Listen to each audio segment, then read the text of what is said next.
Welcome back to another episode. This time we're talking about Lamborghinis, more specifically the Huracan Evo. Now, I know the Huracan's been out for a little while, but Lamborghini's coming out with a new one they say is going to be more engaging, more driver focused, and more fun to drive. But what can they do to make it more fun to drive, more driver focused? Simply put, it's going to be a rear wheel drive variation. Now, obviously, the last generation was all-wheel drive, and all-wheel drive is incredible for traction, especially if you're cornering and straight line performance and everything like that. But it does take away a little bit of that fun, a little bit of the engagement, and a little bit of the driver feel, so to speak. So a rear-wheel drive variation that Lamborghini says they are tuning specifically for all those things sounds like it could deliver on that fun factor. Now, as far as the powertrain is concerned, nothing there has changed. It's still the 5.2 liter V10, putting out 610 horsepower, 413 pound-feet of torque. Only difference now is it's being sent to the rear tires only. The 7-speed dual clutch transmission is also a carryover from the all-wheel drive model. And with this combination, Lamborghini's claiming a 0 to 60 in 3.3 seconds with a top speed of 202 miles per hour. Now, there is a few other benefits to the rear-wheel drive as opposed to the all-wheel drive. Now, without the all-wheel drive system, the car is going to be 73 pounds lighter than the all-wheel drive variant, which is also pretty good. Obviously, the lighter the car, the better it's going to handle. And maybe with the rear-wheel drive, you'll get a little bit of that kick in the turns and a little bit more of that fun factor, which I know Lamborghini is pushing for, is the fun factor and the engagement. And let's be honest, you can't get that with the all-wheel drive. The rear-wheel drive is definitely the way to go. And I feel if this is tuned right, if it's done properly to where you can get good traction, but still step it out when you want to, it's going to make for a pretty impressive car.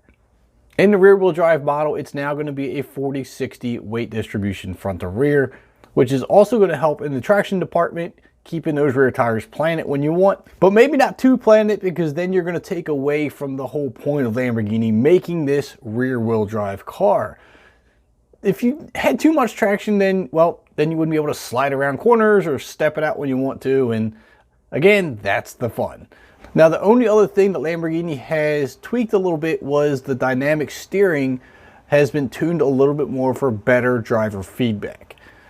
Aside from that, the majority of the car is pretty much the same as the all-wheel drive version, minus a few aesthetics, such as a new front splitter and front air intake, as well as a new rear diffuser. Now, as far as creature comforts go on the inside of the car, they have made a few changes to this Huracan, adding Apple CarPlay and Amazon's Alexa voice control system. Now, this is a first for Lamborghini. They say you can control a lot of the car's functions via voice control through Alexa. The specifics on how this works and what you control hasn't exactly been released, so I can't tell you what that is or how it works.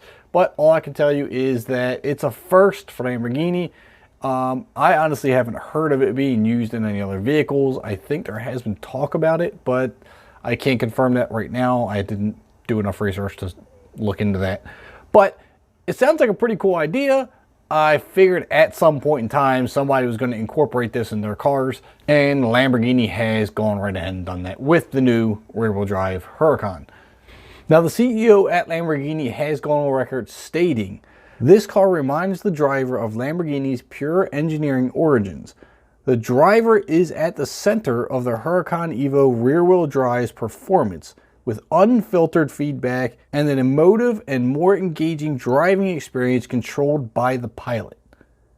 The Huracan Evo rear-wheel drive performance relies on the harmony between man and machine.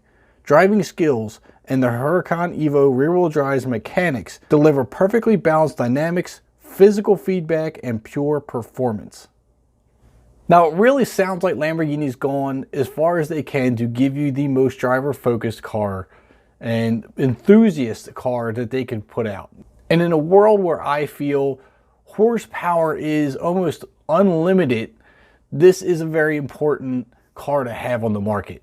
Because with all the horsepower, all the traction with the all-wheel drive systems, and the capabilities of cars these days, I think some of the fun is getting lost in the electronics and the all-wheel drive and all that stuff. So if this is going to up the ante a little bit, so to speak, in that department, I'm fully for it. I think a rear-wheel drive Huracan could be just the car that's needed to really bring back the fun factor. So if you're interested in one of these cars, make sure you pull out your wallet. It's going to cost you about $208,000. Goes on sale in the spring, and it sounds like it might actually be worth it. If you liked the video, which I hope you did, make sure you give it a thumbs up. Don't forget to hit that subscribe button and the bell notification next to it, and I'll catch you next time.